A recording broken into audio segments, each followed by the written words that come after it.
စုကန်းတို့အဖွဲ့ကလည်းသူတို့နောက်ကိုအမြဲလိုက်နေတဲ့အကြောင်းကကျောင်းကဆိုတာရှိမိသွားပါတယ်။အဲဒါကြောင့်ကျောင်းသားမှန်သမျှရဲ့ဘယ်ဘက်လက်မှာဓာတ်တန်ရရှိမရှိလိုက်စစ်ဆေးပါတယ်။ဆီယမဆိုကတော့မကြခင်အချိန်ပြည့်ဆီယမတယောက်ဖြစ်လာတော့မယ်ဆိုတာသိလိုက်ရတာကြောင့်အရန်ကိုပျော်ရွှင်နေပါတယ်။စုကန်းကလည်းကျောင်းသားတွေထဲမှာမတွေ့တာကြောင့်စိတ်တုန်နေတော့ဆီယမကစကူတာစီးလာတဲ့ကျောင်းသားတွေကိုရှောင်နေတဲ့ပုံကိုမြင်လိုက်ပါတယ်။ရှောင်ရဲ့ဘယ်ဘက်လက်ကနှာသွားတာကိုပါတွေ့လိုက်တာကြောင့်စုကန်းလည်းဆီယမကကြောင်ဆိုတာသိသွားပါတယ်။အဲဒါကြောင့်ဆီယမဆိုနောက်ကိုလိုက်သွားပြီးကြောင်ဆိုတာသိကြအောင်ကွန်ဖန်လိုက်ပါတယ်။ပျော်စရာတွေစလာတာကြောင့်စုကန်းကတော့ဝမ်းသာနေပါတယ်။စုကန်းကကျောင်းပွဲတော်နေကြရင်ကျိုးဝိုင်းထဲမှာနှစ်ယောက်ထဲကတစ်ယောက်သေးတဲ့အထိသူသေးကိုသေးဖိုက်ကြမယ်လို့ဆီယမဆိုကိုချိန်လိုက်ပါတယ်။ဆီယမမလိုက်ရင်ဂျင်အောင်သူ့ကိုဓာတ်နဲ့ထိုးတဲ့ဗီဒီယိုကိုရဲလက်အပ်လိုက်မယ်လို့လည်းချင်းချောက်ပါတယ်။အဲဒါကြောင့်ဆီယမဆိုကဂျင်အောင်ရဲ့အိမ်ကိုလိုက်သွားပါတယ်။အိမ်ရောက်တော့ကျောင်းမှာပြတဲ့ဗီဒီယိုမှာတွေ့ဘူးတဲ့ထမင်းလက်ရောင်းတဲ့အဖွားကြီးကိုတွေ့ပါတယ်။အဲအဖွားကြီးကဂျင်အောင်အဖွားဆိုတာကိုဆီယမဆိုကခုမှသိလိုက်ရပါတယ်။တကယ်တော့ဂျင်အောင်ကသူ့အဖွားကိုဟန်စုကန်တို့ကအနိုင်ကျင့်နေတာကိုကာကွယ်ရင်သူကစုကန်တို့ရဲ့သားကောင်ဖြစ်ခဲ့ရတာပါ။သူ့ကိုကျောင်းမှာကြိုက်တယ်လို့သူ့အဖွားကိုမထိနဲ့ဆိုပြီးအပေးယူလုပ်ခဲ့တာကြောင့်အမြဲအနိုင်ကျင့်ခံနေရတာဖြစ်ပါတယ်။ကိုတက်သေးလိုက်ဖို့အချိန်ချင်းတွေးဘူးပေမဲ့သူကနင်းနာသူဖြစ်လို့ဒီတိုင်းကြီးသေးလိုက်ဖို့အတွက်မတရားဘူးလို့ခံစားခဲ့ရပါတယ်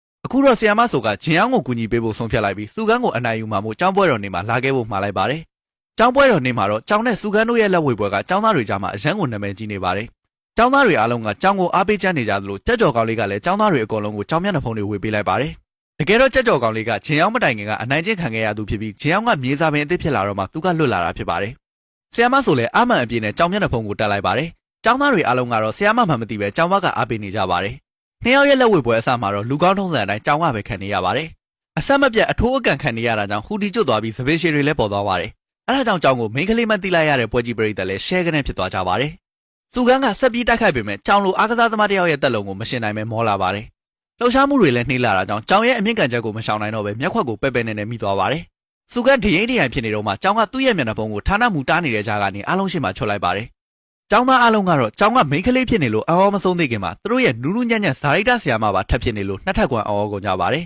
။ကျောင်းသားတွေလည်းကျောင်းလို့အော်ပြီးအားပေးရကနေဆိုရှီမင်လို့အားရပါရအော်ဟစ်အားပေးကြပါတယ်။ဂမူရှူတို့ဖြစ်နေတဲ့စုကန်လည်းကျောင်းဆရာမရဲ့ professional white လက်သီးတွေအောက်မှာအလဲလဲပြိုပြိုနဲ့မရှုမလှရှုံသွားပါတယ်။ခုဆိုရင်တော့ fighter ဆရာမရဲ့လက်သီးမိုတီတွေကြောင့်တကြောင်လုံးကကျောင်းသားတွေပါတက်တိရှိလာတဲ့အတွက်စုကန်ကိုဝိုင်းပြီးအမှုဖွင့်ကြပါတယ်။အဲ့လိုနဲ့ဂျင်အောင်လည်းဟန်စုကန်ကိုတရားစွဲနိုင်သွားပါတယ်။အဲ့ဒါအပြင်စုကန်အနိုင်ကျင့်ခဲ့တဲ့ဗီဒီယိုတွေကိုမှတ်တမ်းတင်ထားတဲ့စုကန်အဖွဲ့ကကျောင်းသူကလည်းတက်သေးတွေအကုန်ရဲလက်အပ်လိုက်ပါတယ်။အရင်ကဘယ်သူမှမလှန်ရဲခဲ့တဲ့ဟန်စုကန်ကိုအားလုံးကညီညီညွတ်ညွတ်နဲ့ထောင်ချနိုင်လိုက်ပါတယ်။ဆီယမဆိုကတော့လက်ရှိကျောင်းကထွက်သွားပြီးနောက်တစ်ကျောင်းမှာအလုပ်သွားလျှောက်ပါတယ်။ဒီကျောင်းကဘူလီကောင်တွေကိုလည်းနှိမ်နှင်းဖို့ကျောင်းအဖြစ်ဆက်လုပ်ရှာနေအောင်မှာဖြစ်ပါတယ်။